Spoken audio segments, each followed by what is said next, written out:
Bah, en fait, le no-code va aider le développeur sur certaines petites tâches chronophages à se Ouais. décharger, en fait. Typiquement, des connexions avec une inscription d'un user, enfin voilà, avec une inscription mot de passe, tout ça, ça peut être géré directement par du no-code ou D'accord. low-code. Mais après, voilà, le no-code, c'est plus de la programmation visuelle, en fait. Ouais. On est C'est ça. passé C'est d'une de la programmation programmation en code visuelle. à de la programmation visuelle. Donc, ça fait qu'on voit tout ce qu'on fait, en fait. C'est du live, en fait.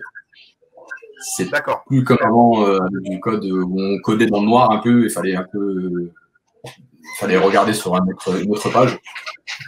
Et toi, tu dirais aujourd'hui que tu fais, en tant qu'indépendant, tu fais les deux? Ou bien vraiment, tu Non, t'es spécialisé nos codes et tu dis que que no code. Voilà. tu reviendras plus en arrière? Non, pour le moment, non. Non, honnêtement, je reviendrai pas en arrière. Déjà, il y a assez de travail en no code. Super. Et ça commence, voilà, comme disait Stéphanie, en fait, depuis le confinement de mars dernier, le no code a Ouais. fait une montée exponentielle. C'est en flèche là, et du coup, on a Ouais. beaucoup. J'ai énormément de demandes déjà. J'ai beaucoup de travail et du coup, voilà, j'ai fait une application, une web app sur Bubble que j'ai fait bénévolement pour les restaurateurs français pour le cahier de digital électronique qui avait été mis en place là au mois d'octobre. Et ensuite, après, j'ai fait beaucoup de missions clients qui sont voilà confidentielles parce que c'était des missions clients. Okay. Mais c'est sûr que là, il y a une grosse croissance, beaucoup de demandes. Donc là, si la jeunesse nous entend, il y a vraiment beaucoup d'argent à se faire. Ouais. Ah, justement, Mehdi, on va s'entendre, hein, on va s'entendre. Ah, bah, voilà, après, c'est sûr qu'il y a la passion du travail, mais aussi l'argent. Alors, Oui. Mehdi, si on reste un petit peu sur toi avant de passer la main à Djibril pour qu'il nous dise effectivement en termes d'argent, parce que voilà, les jeunes qui nous écoutent aujourd'hui, ils disent bon, c'est intéressant, je connaissais pas, mais combien ça peut gagner d'argent? Est-ce que toi, Mehdi, au niveau en tant qu'indépendant, tes taux journaliers sont les mêmes avec du no-code, ou est-ce qu'ils sont un peu plus importants, ou est-ce qu'ils sont un peu moins importants? Ils sont un peu moins importants parce que bah, c'était un choix personnel. Déjà, c'était au début. Là, je suis au lancement, donc pour se faire connaître, c'est un peu moins qu'un développeur standard. Oui. Mais on peut se permettre parce que du coup, au lieu de mettre 6 mois à faire une application, on va mettre un mois. Quoi. D'accord. Donc, on peut se permettre de descendre le taux journalier. Donc, voilà, on peut se permettre. Et après, je peux donner un exemple concret. Par exemple, j'ai fait un projet sur 15 jours au mois de décembre et ça m'a rapporté 4 000 € net. Donc, en bubble. Donc, en fait, d'accord.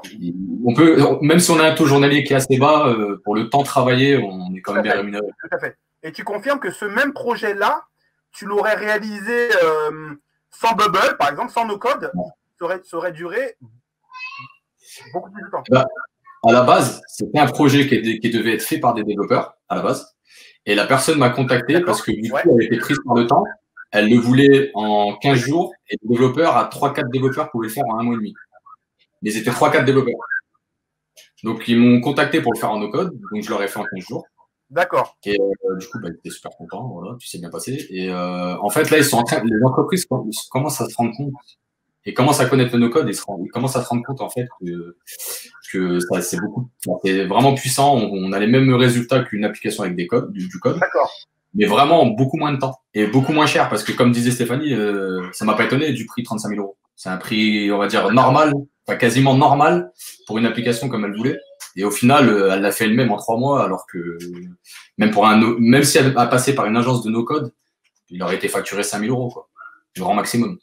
Donc voilà, quoi,